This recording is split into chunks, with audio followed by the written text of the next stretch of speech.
Bonjour à tous et à toutes. Le sujet d'aujourd'hui, c'est un sujet très important, fondamental, ce que la Torah nous a ordonné de prélever Trumot ou Maasrot. Donc, on va essayer d'expliquer Bezrat Hashem pour savoir comment est-ce qu'il faut prélever tout ce que la Torah nous a ordonné de faire, que ce soit dans les fruits, que ce soit dans les légumes.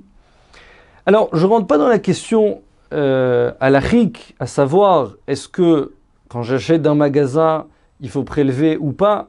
Ça va dépendre de la surveillance, si je peux m'appuyer dessus, je ne peux pas m'appuyer dessus. C'est toute une question à résoudre. Moi, je vais m'attarder aujourd'hui à essayer de vous expliquer comment ça marche selon la Torah, comment est-ce qu'il faut procéder, c'est quoi toutes les sortes de Trumot ou Maasrot qu'il y a, parce qu'il faut savoir, ce qui est rapporté dans les décisionnaires, que je ne peux pas lire, on va voir, Bezrat Hashem, qu'il y aura un texte à lire pour savoir exactement comment prélever chaque chose, mais ce n'est pas une formule magique. Ça veut dire que ce n'est pas je lis ce texte et c'est bon, ça y est, ça a été prélevé. Il faut comprendre le processus du prélèvement, et on va voir qu'il y a tout un ordre chronologique, ça veut dire qu'il faut d'abord commencer avec quelque chose, ensuite avec autre chose, pour Bezrat Hashem, mes fruits puissent devenir aptes à être mangés. Alors, la question donc, je rentre, j'ai fait les courses, je rentre du marché, du magasin. Alors ça peut être des fruits que j'ai achetés donc en Israël, d'accord, je me trouve en Israël, j'ai acheté des fruits en Israël. Ça peut être, je me trouve en France, j'ai été dans un magasin et là-bas, donc il y avait des fruits en provenance d'Israël. Donc la même question, je rentre chez moi et j'ai envie de prélever ces fruits, ces légumes. Alors comment est-ce qu'il faudrait donc procéder pour bien faire le prélèvement? Tout d'abord, comme introduction, il faut savoir que l'on a, selon la Torah, 5 sortes de Trumot ou Maasrot. D'accord? Il y a 5 sortes. On va essayer de les détailler l'un après l'autre. Le premier, c'est Trouma Gdola. Qu'est-ce qui est appelé Trouma Gdola? Trouma Gdola, c'est en fait ce qui était réservé pour le Kohen. Ça veut dire que dans toute ma récolte, selon la Torah, il fallait que je donne une partie pour le Kohen. De combien représente cette partie? Selon la Torah, ce que je veux, ce que je désire. Je veux lui donner un fruit, ça suffit, je suis acquitté. Je veux lui donner 1 kilo, 2 kilos, 10 kilos, peu importe. Selon la Torah, c'est selon ce que chacun veut. D'accord? Selon le désir de chacun. Ça donc c'est ce qu'on appelle Trouma Gdola, c'est la première partie donc de ce qu'il fallait donner. Alors la Trouma Gdola, la particularité différente des autres, on verra. On verra dans d'autres, il y a aussi cette halakha, mais en tout cas on ne pouvait pas en profiter. Ça veut dire que quoi? C'est-à-dire que la Trouma Gdola, le Kohen seulement avait le droit de manger donc ce fruit que je lui ai donné, et non seulement que c'est seulement lui, mais plus encore, il fallait qu'il le mange Betahara. Ça veut dire quoi? Betahara, qu'il soit entièrement pur. Alors, de nos jours, c'est plus possible, puisqu'on est tous considérés comme impurs. Mais en tout cas, au temps donc, du Beth Amikdash, où il y avait le temple, le Kohen devait manger donc cette trouma, d'accord, ce qui est appelé trouma, avec tahara, donc en étant pur. Deuxième catégorie, donc deuxième sorte, c'est ce qui est appelé troumat maaser. J'ai déjà donné donc la Trouma Gdola. Alors, on va donner un exemple avec des chiffres, comme ça va être plus facile. J'avais 51 kilos de fruits et légumes. D'accord? 51 kilos de fruits et légumes. Je rentre du marché, d'accord? Je rentre chez moi à la maison. Je les ai posés sur la table. Maintenant, j'ai tout, donc c'est 51 kilos. J'ai donné donc, maintenant, moi je désire donner 1 kilo au Kohen. Alors, ce kilo, qu'est-ce qu'il est? Donc, Trouma Gdola. Comment est-ce qu'il fallait le manger? Avec pureté. Ça, c'est Trouma Gdola. Ensuite, qu'est-ce qu'il fallait donner? Il me reste 50 kilos. Il me reste 50 kilos, il faut donner 1/10 de ce qui me reste, après avoir prélevé la Trouma Gdola. Combien représente 1/10? Donc, on fait le calcul très simple. 5 kilos, 50 kilos, d'accord? 1/10, c'est 5 kilos. À qui il fallait les donner ces 5 kilos? C'est ce qu'on appelle Maaser Rishon. Il fallait donner au Lévi. Le Lévi, il recevait ces 5 kilos. Une fois que le Lévi avait reçu ces 5 kilos, il devait prélever, lui, 1/10 et le donner au Kohen. Donc lui, il avait 5 kilos dans les mains. Combien est-ce qu'il doit donner au Kohen? 500 grammes.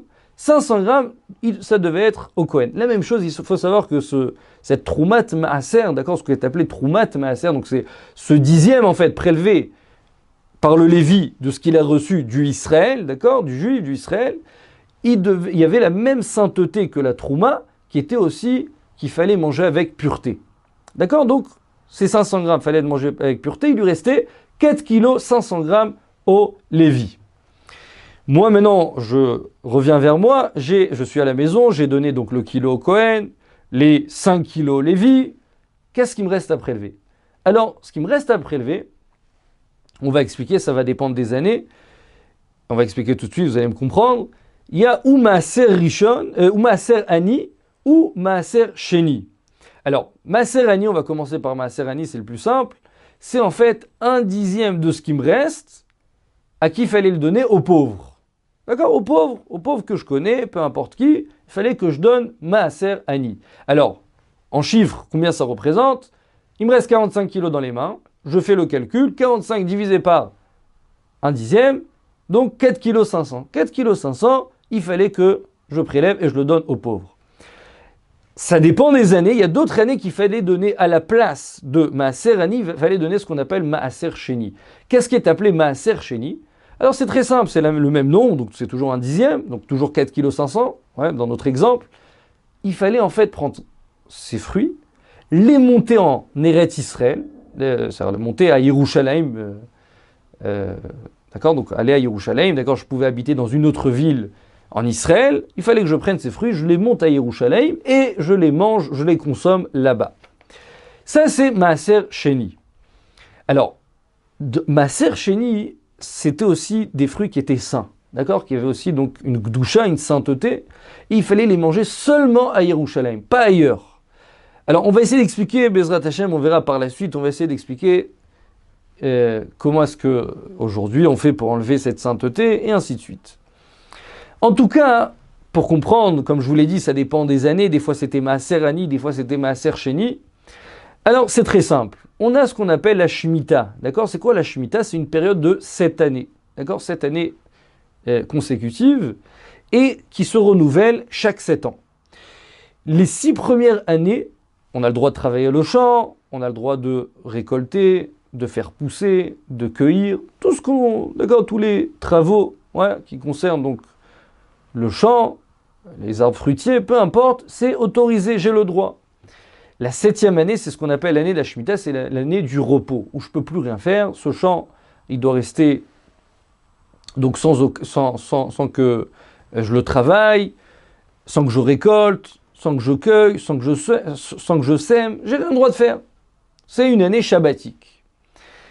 Maintenant, chaque année de la Shemitah, d'accord, chaque année de la Shemitah, alors la première année, c'est la première, la deuxième, il fallait prélever maaser sheni. Alors maaser sheni, comme je vous l'ai dit, un dixième de ce qui va me rester, donc dans notre cas c'est 4,5 kilos, il fallait les monter à Yerushalayim, les manger. Donc la première, la deuxième année, la quatrième et la 5e année de la Shemitah.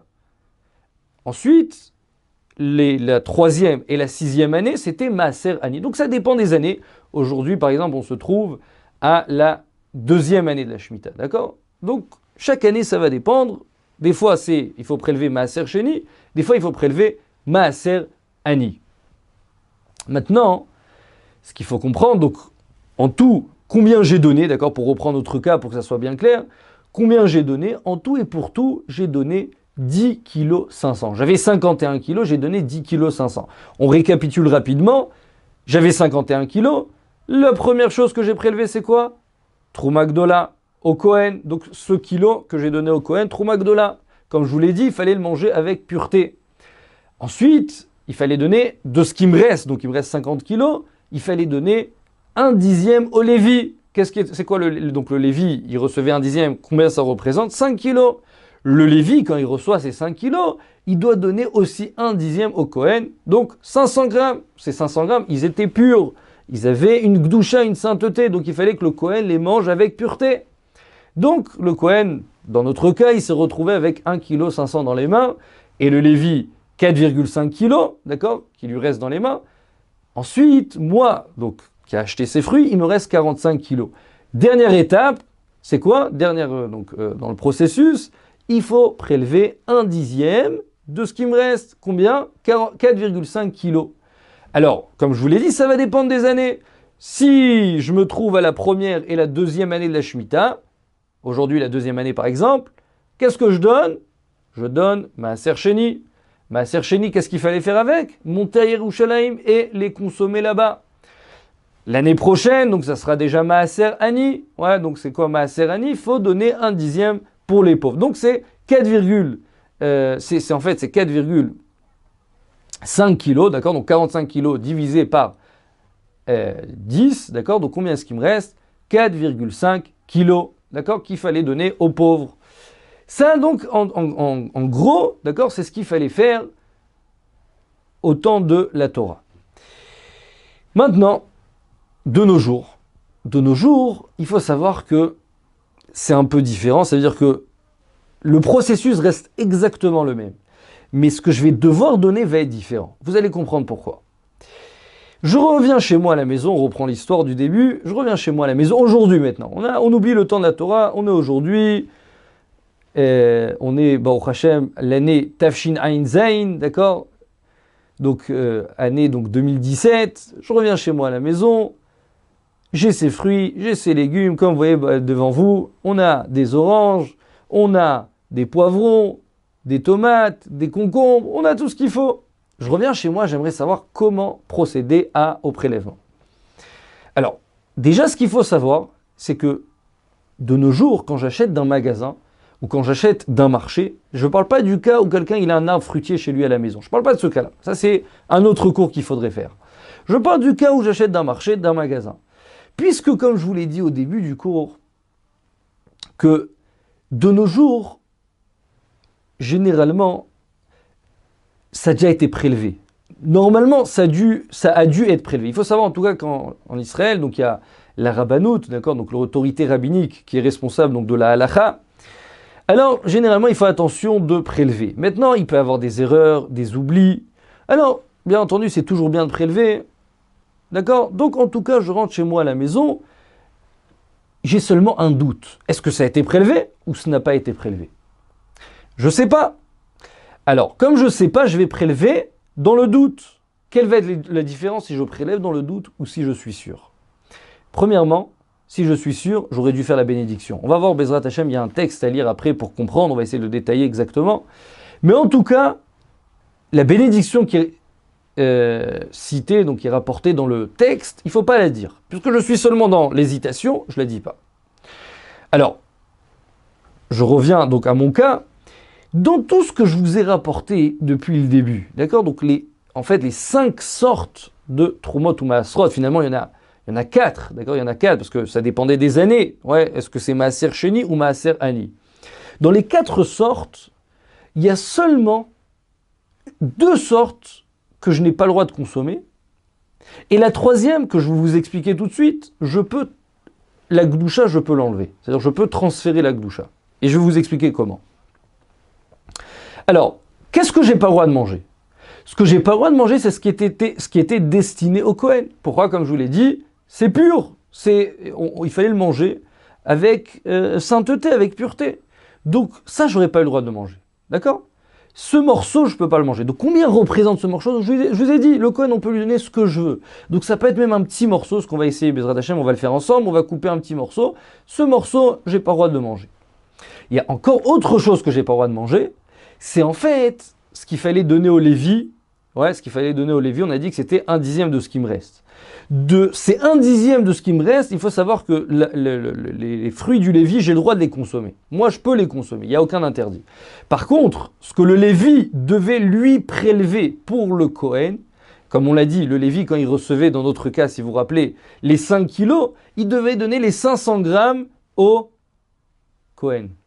En fait, les 500 grammes représentent, en fait, si on calcule sur tous les fruits et légumes que j'ai achetés, seulement 1%. Donc il y a 1% que je n'ai pas le droit de consommer. C'est interdit parce qu'il fallait le manger aussi avec pureté. Alors, en fait, c'est très simple. Quand j'ai les fruits et légumes chez moi à la maison, il y a seulement 1% et un peu plus que je n'ai pas le droit de consommer. Tout le reste, je peux le manger. Vous allez me demander, mais j'ai expliqué au début, il fallait donner au Lévi un dixième, ou donc l'année la troisième année de la Shemitah et la sixième année, il fallait donner aux pauvres aussi un dixième. Donc comment je peux dire qu'il y a seulement 1,5, 1% et 1% et un peu plus que je n'ai pas le droit de manger? Selon le calcul qu'on a fait, on était arrivé à 10 kg et 500 grammes. Alors comment est-ce possible qu'on se retrouve seulement à 1,5 kg? C'est très simple. Comme je suis au jour d'aujourd'hui dans l'hésitation, je ne sais pas si ça a déjà été prélevé. Comme je ne sais pas si ça a déjà été prélevé, nos sages ne nous ont pas demandé de donner aux Lévis, nous ont pas demandé de donner aux pauvres. Quand je suis dans l'hésitation, je n'ai pas besoin de donner ni aux Lévis, ni aux pauvres. Ce n'est pas obligé puisque je suis dans le doute. C'est pour cette raison que qu'est-ce que je dois prélever, que je n'ai pas le droit de manger, c'est seulement ce qu'il fallait manger avec pureté. La dernière chose qui me reste à vous expliquer, c'est quand on se retrouve en fait la première et la deuxième année de la Shemitah, ainsi que la quatrième et la cinquième, c'était Maaser Sheni. D'accord? Comme je vous l'ai dit, Maaser Sheni, c'était ce qu'il fallait prélever et monter avec à Yerushalayim pour les consommer. Alors ça, il fallait les monter là-bas impérativement. Comment je fais aujourd'hui? D'accord? Quelqu'un qui se trouve à Yerushalayim, mais aussi il fallait les manger aussi avec la sainteté, il fallait être pur aussi quand je les mange à Yerushalayim. Alors en fait c'est très simple, on a un moyen très simple d'enlever cette gdoucha des fruits. C'est tout simplement, je vous ai rapporté une pièce, d'accord? C'est une pièce en Israël de 10 shekels. Et dans cette pièce en fait, je vais pouvoir transférer la gdoucha. Alors vous allez me dire à chaque fois il faut une nouvelle pièce? Non, il n'y a pas besoin à chaque fois d'une nouvelle pièce. Je vais vous expliquer, c'est très simple. Peu importe le nombre de récoltes que j'ai, d'accord? Peu importe le nombre, je peux prendre la sainteté de Maaser Sheni qui représente seulement 1/10 de ce qui me reste après avoir prélevé ce que je vous ai dit au début dans l'introduction. Je peux prendre cette sainteté et la transférer dans la pièce. Maintenant, de combien va se représenter cette sainteté? Seulement je vais prouta. Je vais prouta, c'est la valeur minimale. Vraiment, il n'y a pas moins que cela. C'est quoi je vais prouta? On va dire la valeur, ça va en fait varier selon le taux de ce qui coûte en fait la valeur de l'argent, d'accord? Mais ça dépasse pas, d'accord? Ça dépasse pas ce qu'on appelle les 10 agourot. En Israël, c'est 10 agourot, d'accord? En France, ça va pas dépasser les 3 centimes d'euros. Ça dépassera pas les 3 centimes d'euros.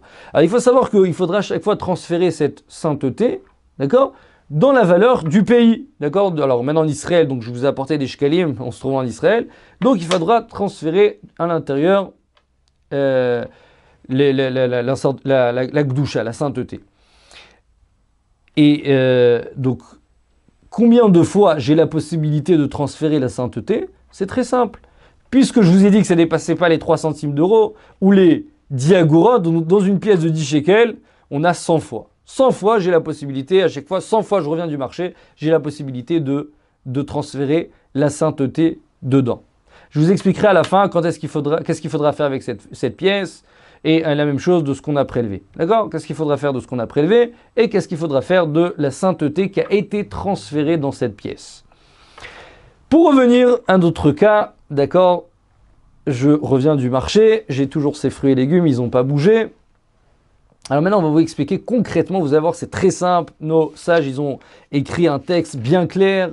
Et même, on n'a même pas besoin de savoir quelle année de la Shemitah on se trouve, la première, la deuxième. Sûrement, parmi vous, il y en a qui se sont posé la question, mais il nous dit la première, la deuxième, comment je vais savoir? On va voir que dans le texte, c'est déjà mentionné que si c'est la première ou la deuxième, que ça soit, la sainteté, elle soit transférée. Si c'est la troisième ou la sixième, alors qu'une partie aurait dû être réservée pour les pauvres. Mais comme je vous ai dit, comme on est dans le doute, on garde toujours les fruits pour moi. Je garde toujours les fruits pour moi. Alors pour passer donc concrètement, d'accord, une fois qu'on a essayé un peu d'expliquer comment ça marche, pour passer concrètement à savoir comment je fais. Je reviens chez moi, j'ai ces oranges, ces poivrons, ces tomates, ces concombres. Alors c'est très simple. Combien est-ce que je vous avais dit qu'il fallait prendre de chaque fruit et de chaque légume? Combien est-ce qu'il faut prendre? 1% et un peu plus. Alors on va commencer avec vous, regardez, c'est très simple. J'ai combien? 4 oranges? Je prends même un peu plus pour être tranquille. On va couper un petit morceau, voilà, vous voyez. D'accord? Ça représente un peu plus qu'1%, je le mets de côté. Je fais la même chose pour les poivrons. Je prends les poivrons, je coupe un morceau, d'accord? Ouais, même si c'est... D'accord, je suis large, d'accord, je suis large. J'ai coupé encore un morceau, je le mets de côté. On passe à autre chose, aux tomates. Donc je coupe 1% et un peu plus. Voilà, d'accord? J'ai mis de côté. Parfait. On continue. La dernière chose qui me reste à prélever, c'est quoi? Donc mes concombres. Je coupe 1% et un peu plus. Et voilà. Donc là, pour l'instant, c'est ce qui a été mis de côté. Maintenant, on prend un sidour. D'accord? Un sidour. Vous allez voir, dans chaque sidour, il y a écrit ce texte. Bezrat Hashem, sur le site, vous aurez le texte. Vous avez le texte juste en dessous. Et donc là-bas, on va lire ensemble, on va essayer d'expliquer. C'est très facile, vraiment c'est très facile. Peut-être l'introduction, ça paraît un peu brouillard, mais Bezrat Hashem, vous allez voir que c'est très facile. On a mis ce %,5 de côté. Alors on va détailler chaque chose que je suis en train de faire. Je vous lis le texte. Echad mimea sheyesh beyadi ishaer tevel. Donc 1%, d'accord, 1%, pour l'instant, reste de côté. Je n'ai pas encore décidé qu'est-ce que va devenir de ce %. Pourquoi je suis obligé de dire cela? Pour en fait garder l'ordre chronologique du prélèvement. D'accord? Pour l'instant, c'est pas encore considéré que j'ai transféré une quelconque doucha dedans parce que je veux garder l'ordre chronologique. D'accord? Donc, Echad mimea sheyesh beyadi ishaer tevel. Donc ce 1%, pour l'instant, il reste, tevel, ça veut dire neutre. Mais non. Vayoter mechad mimea sheyesh beyadi yeh trouma gdola bitzfono. Alors là, on commence la première étape, comme je vous ai dit. Qu'est-ce qu'il faut donner? Il faut donner un petit peu au Kohen. Un petit morceau. Dans notre cas, ça suffit de lui donner un petit truc, de rien du tout. Donc qu'est-ce que je suis en train de dire? Ayoter mechad mimea, un peu plus qu'1%, qui se trouve ici devant vous, d'accord? Qui se trouve, donc ces fruits et légumes se trouvent ici, d'accord? Voilà, je les ai mis de côté, ils sont là, ouais, ils sont là, d'accord? Alors, ces fruits et légumes, d'accord, que j'ai mis, donc j'ai coupé, un petit morceau, je réserve un petit coin, d'accord? Un petit morceau de chaque fruit et légume va être réservé pour le Kohen, Trouma Gdola. Oto echad mimea sheyesh beyadi sheyamarti sheisher tevel. Maintenant, donc un peu plus d'1%, c'est pour le Kohen. Le reste, c'est combien? C'est 1%. Le 1%, même si c'est un peu plus, c'est pas grave, d'accord? Mais le 1% qui va me rester, alors, là, on va préciser, imtishach halakim kmoto. Parce que combien j'avais dit qu'il fallait donner au Lévi? Il fallait donner 10% de ce qui me reste. Donc, puisqu'il fallait donner 10% de ce qu'il me reste, donc en fait, je prends 1% de là, plus encore 10% de ce qui se trouve ici, peu importe où ça se trouve, d'accord, je réserve un coin, je dis, chez la perote à la loup, d'accord, donc je dis, je réserve un coin sur les fruits, d'accord, peu importe, ouais, j'ai pas besoin de calculer dans les détails, donc il y a 10% avec 1% ici. Qu'est-ce que c'est considéré? C'est considéré comme Maaser Rishon, ça aurait dû être au Lévi. Alors je dis que quoi? Are Maaser Rishon. Donc tout ça c'est Maaser Rishon, ce que j'aurais dû donner au Lévi. Je le donne? Non, je ne vais pas le donner finalement au Lévi. Pourquoi? Parce que je suis dans le doute. Quand je suis dans le doute, parce que c'est possible, ça a déjà été prélevé, je ne le donne pas. Maintenant, Oto Aechad Chassitiv Maaser Rishon. Par contre, le 1% que ça, j'aurais été obligé de donner au Kohen. Le Lévi, il aurait été obligé de donner au Kohen.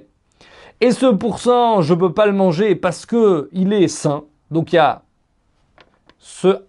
comme on l'a dit, 1% et demi, d'accord, 1% et un peu plus, que je ne peux pas manger. Donc c'est en fait c'est ces fruits qui se trouvent ici, d'accord, ces fruits qui se trouvent ici. Tout cela, donc il y a maintenant à l'intérieur le un peu plus pour le Kohen, le pourcent pour le Lévi, d'accord? Alors, donc, je les ai séparés. Ça, c'est Kadosh, c'est saint, je ne peux plus en profiter. Maintenant, Oto Aechad mimea sheasitiv maaser rishon, reu trumat maaser. Là, j'ai mis de côté le 1%. Vechad measara meaperot, betzad atarton shel aperot. Maintenant, il me reste à prélever quoi? Il me reste à prélever ou maaser sheni, ou maaser ani. Ça va dépendre des années. Alors là, ce que je lis dans le texte, qui est écrit, donc, 1/10, vechad me'asara me'perot, 1/10 de ce qui me reste des fruits, alors ça va être, comme ça c'est écrit dans le texte, Arem Maaser Sheni, Imem Chavem be Maaser Sheni. Si c'est l'année de Maaser Sheni, je dis dans le texte, ça sera considéré comme Maaser Sheni. Imem Maaserani, si ça doit être Maaserani, alors je prélève comme si j'aurais dû donner 10% pour le Lévi. Maintenant, dans le cas où c'est Maaser Sheni, alors qu'est-ce qui se passe? C'est écrit dans le texte, Areni mechalel et akdusha à la pruta, à la matbea. Je transfère la sainteté dans la pièce. Donc, peu importe combien j'ai de fruits sur table, la sainteté se transfère de Maaser Sheni qui aurait dû être mangé à Yerushalayim, au cas où on se trouve dans l'année première, deuxième, quatrième, cinquième de la Shemitah, d'accord? Je sais pas, le texte il me dit, si tu es dans l'année de Maaser, la Gdusha est transférée. Si tu n'es pas dans les Maaser, alors tu aurais dû le donner donc aux pauvres. Alors, la Gdusha a été maintenant transférée dans cette pièce. Alors, combien est-ce qu'elle a été transférée? Puisque j'ai quelque chose qui coûte une valeur de plus de je vais prouta, comme je vous l'ai dit, la valeur minimale 3 centimes d'euros, 10 agourot maximum. Donc dans une pièce de 10 shekels, j'ai dedans 100 fois, je peux le faire 100 fois ce processus. Alors maintenant, c'est très simple. J'ai une pièce de 10 shekels que j'ai pris, peu importe la pièce, d'accord, je l'ai pris, d'accord. Le mieux, j'ai pris 10 shekels pour être tranquille, pour pas avoir à chaque fois à devoir donc avoir une nouvelle pièce. Je pose cette pièce dans un coin caché, d'accord, pas qu'on vienne à la toucher, parce que maintenant elle devient sainte cette pièce. Parce que cette pièce, maintenant il y a de la sainteté qui a été transférée à l'intérieur. Alors, cette pièce, quand est-ce que je m'en débarrasse? Quand est-ce que je dois, en fait, qu'est-ce que je fais avec la sainteté de cette pièce? C'est très simple. Il faut, selon la halakha, chaque veille de Pessah, de la 4e année de la Shemitah, ou de la 4e année de la Shemitah, ça dépend quelle année on se situe, ou de la 7e, une fois que j'ai dépassé la 4e, la 7e, il faut cette pièce la jeter à la mer. Il faut en fait l'enterrer, c'est dans un endroit où personne ne pourra la trouver. D'accord? Personne ne pourra la trouver, je la jette à la mer, dans un fleuve, où personne ne pourra la trouver.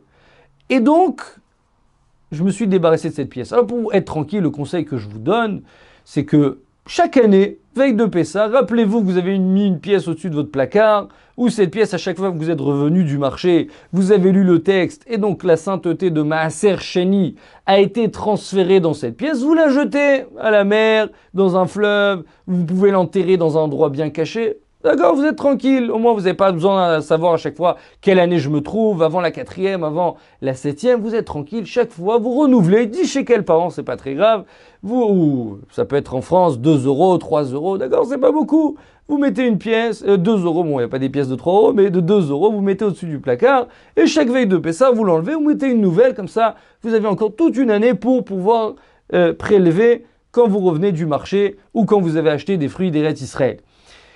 Dernière chose, qu'est-ce que je fais de ce que j'ai prélevé, d'accord, qu'à l'intérieur, il y a ce qu'on appelle Trouma Gdola, ce qui aurait dû être réservé pour le Kohen, ou ce que le Lévi aurait dû donner au Kohen, donc ce qui représente en fait le pourcent et un peu plus de la récolte, je l'enveloppe avec un papier aluminium, et après je mets un sachet, d'accord, ou 2 sachets, d'accord, qui soient bien, on va dire, enveloppés, et je peux le jeter à la poubelle, et c'est fini, je peux manger tranquillement mes fruits et légumes sans aucun problème.